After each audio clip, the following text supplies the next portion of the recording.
Alright folks, hi, how's it going? So you've heard good poetry so far, but the problem is, I haven't heard it from all of you. Welcome, my name's Ryan Miller, good to meet you. But what I have here is a little prop. I'm kind of gimmicky, sort of a thing. What this is, of course, those of you who are poets probably don't know what this is, because this is a crutch that people use to seem kind of important when they really aren't. But what I'm going to do, I have this whiteboard. It's got a whole bunch of magnet words on it. The thing is, I want every person in this room to construct at least one line of poetry. Yes. You're going to pass this around. You're going to create at least one line. Don't hog it. Again, rule 4, I believe, don't hog the stage. Rule 4 also applies to the whiteboard. Don't hog the whiteboard. Make a fun little sentence. The thing is, this is going to go around the crowd. You're going to go ahead, and you're all going to be poets, whether or not you're audience members or if you're actually poets or artistic at all. And then you're going to go ahead and give that back to me at the end of the night, and I will go ahead and read this dramatically. So, would you please I will. start us off? Anyway, it's going to take me a second to get started because all my stuff is all scattered through a whole bunch of books and a whole bunch of papers. I want to give a round of applause to all the poets who came before me.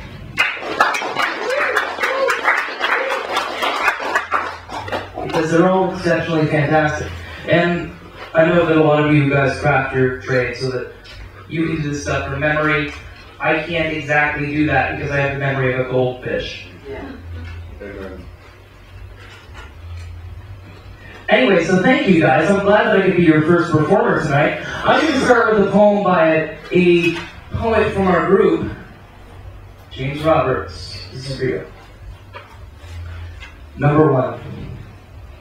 With so much time passed in the acquisition of new recruits, I wonder if I could get away with just repeating myself without anybody ever realizing. 2. Sometimes I wish I could like the fact that you like my status, but I think that might just be a little bit too meta for Facebook. 3.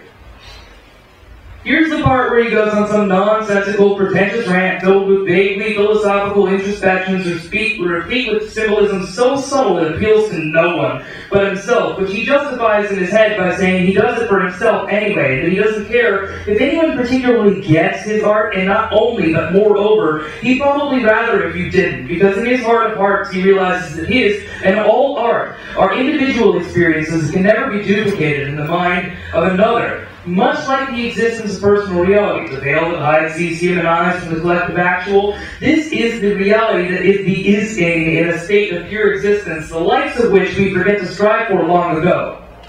Yeah, one of those tangents that ramble on forever for no particular reason than except to showcase a misguided notion of deep thought that is actually some circular logic, and despite its dissimilarity between this and the last one written, is essentially saying the same goddamn things about its existential crisis, and staring to the abyss, and blah, blah, blah, darkness, blah, blah, blah, melancholy, so forth, etc., until it eats up only like most of your fucking screen, and that's only a good portion of your day. Not a fucking cool man you can thank.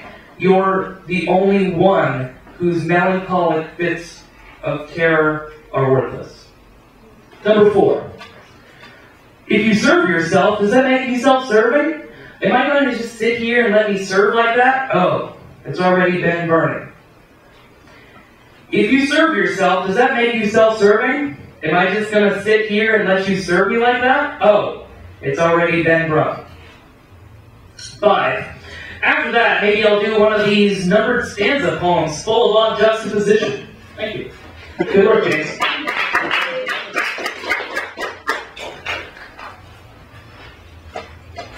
Let's see here. The apples all wish for flight, and schoolboys would all prefer to fight. Each can only walk so far outside the lines. Flat, two-dimensional souls, lacking a colorful glow. On the outside, coloring book characters live on the same pages. Inside, a mind divided into stages of should, shouldn't, want, couldn't, you, wouldn't. live outside your rules, and for once, let the colors come from you.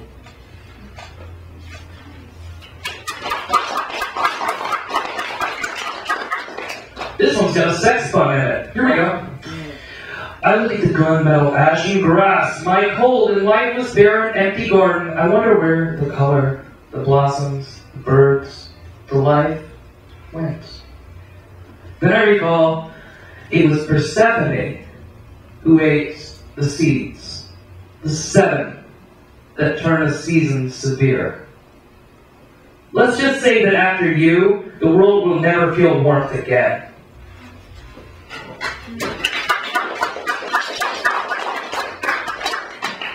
And I left all of my poems on the couch over there. Keep going with the board game, how about...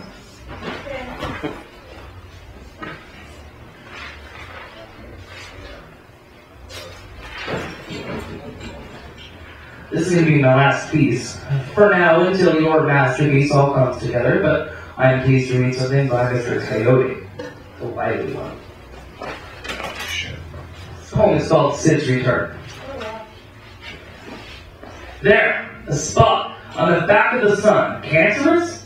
2 more spots, then there are none.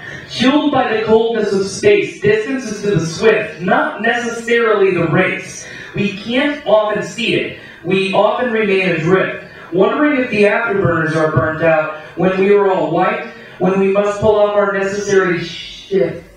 And pretty soon we find ourselves realizing that this is our reality. No heaven here. And certainly no hell underground. We were explorers, Lewis and Clark, astronautical warriors. Yeah, right? We can't lose sight of what we truly are and what we must admit. We are the cosmic children cleansing our masses, fighting ourselves karmically, set on a course of astral trespass. I itch. Grainy compounds textured into a gnarly bread. Am I alive? Am I dead? Pretending? It just feels so weird. There's no matrix. It's all cobweb. There's no Morpheus. We may not just wake up, and this life may be our dreams. Dreams of the constantly stillborn. Carbon life forms going into antimatter. Not alive, but also not necessarily dead. My mind is splintered. My eyes fractured into prisms, seeing more colors than there are names for. What's wrong? What's right? Who cares? I select the doors from whence life existed to find out where it all began. And if this darkness of this environment scares my soul, then maybe I need to seek out a star and see where all the very gods stand. We are explorers. Lewis and Clark, astronautical warriors. Yeah, right. We can't lose sight of what we truly are and what we must truly admit. We are cosmic children, cleansing our messes and finding ourselves, karmically set on a course of astral trespass. Set warp drive, but better yet, drive my consciousness into warped frequencies. Let the hyperdrive of my subconscious post this mothership into unknown galaxies. Area 51, 51 flavors, coincidence? Who's to say that karma is not coincidental, but intentional? Like the very carbon compound that ties my very energy to the sun that I am observing and worshipping, constantly disturbing my minor transcendental meditating, chanting. Blatherings of a vocabulary that is limited, unlike this outer expanse so forgiving, and yet so mercilessly unflinching in its dominance.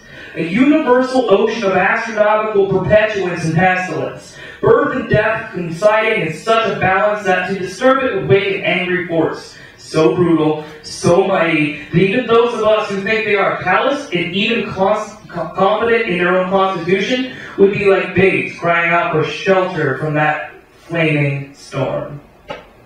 We are explorers, Lewis and Clark, astronautical warriors. Yeah, right. We can't lose sight of what we truly are, what we must truly admit. We are the cosmic children cleansing our messes, finding ourselves, karmically set on a course of astral trespass.